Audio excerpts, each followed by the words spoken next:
Florian Philippot, bonjour. Bonjour.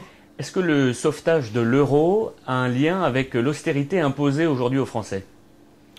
Oui, les Français le sentaient, le ressentaient, mais maintenant on en a une preuve, parce qu'il y a eu un rapport qui a chiffré tout ça, le rapport du Fonds monétaire international, du FMI, c'est sorti hier, c'était dans la presse, qui estime que pour le moment, et ça n'est qu'un début, eh bien le sauvetage de l'euro a déjà coûté au total 1100 milliards d'euros. 1100 milliards d'euros, c'est-à-dire plus de la moitié de la richesse que produit chaque année la France. Voilà.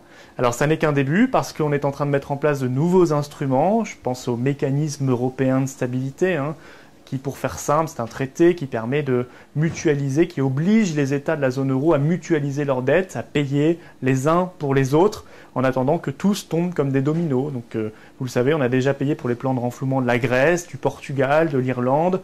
On va repayer bientôt parce que ça ne va pas beaucoup mieux dans ces pays-là, au contraire. Et puis, on nous annonce pour très vite, l'Espagne et l'Italie, de nouveaux chèques à faire. Alors oui, il y a un lien maintenant, je crois, évident. Les Français payent concrètement dans leur vie quotidienne, dans leur vie de tous les jours, le coût de l'euro. Alors, ils l'ont payé pendant 10 ans. Parce que la zone euro, c'est celle qui a fait le moins de croissance, qui a produit le moins de richesse et d'emplois dans le monde entier. Il y a un chiffre aussi très simple, c'est Eurostat, on peut le vérifier. Entre 2002 et 2011, en moyenne dans la zone euro, la croissance économique, c'est 1,1% par an. Aux États-Unis ou au Royaume-Uni, qui n'est pas dans l'euro, c'est 1,6% par an, c'est plus.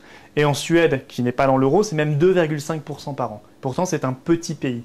Donc on voit bien qu'on a déjà payé très lourdement l'euro, parce que quand il y a moins de croissance, il y a plus de chômage, il y a plus de pauvreté.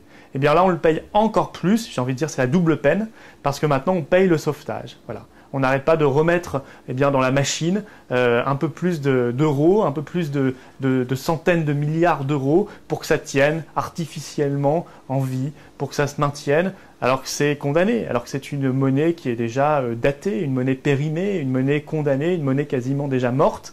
Mais on essaie par l'idéologie de la caste qui nous dirige, par l'intérêt aussi bien compris des banques et des institutions financières qui sont derrière tout cela, personne n'est dupe, de maintenir en vie cette monnaie qui n'a plus de raison d'être, qui a déjà produit tant de catastrophes économiques et sociales. Alors le coût de l'austérité, il est très simple, les Grecs le vivent très cruellement dans leur chair, les Espagnols aussi, les Italiens. En France, ça commence. Ça a déjà commencé sous Sarkozy, ça se poursuit. Gel de l'impôt sur le revenu, gel du barème de l'impôt sur le revenu, ce qui fait que l'impôt sur le revenu augmente pour les classes moyennes notamment. On vient d'annoncer un malus écologique qui va être très fortement augmenté pour tous ceux qui achètent des véhicules automobiles. C'est par exemple la future hausse de la CSG. On va remplacer la TVA sociale de Sarkozy par la CSG sociale de Hollande. On voit bien que le clivage maintenant aujourd'hui entre UMP et PS, c'est TVA contre CSG. Mais dans tous les cas, c'est les Français qui payent.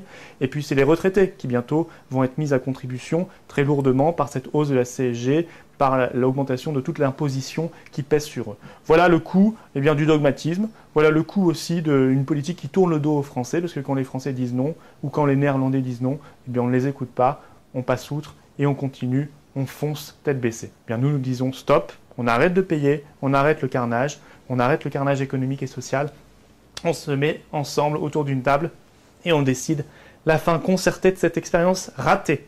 Voilà. On peut se tromper dans l'histoire, ça arrive. En revanche, on n'a pas le droit de ne pas réparer ces erreurs.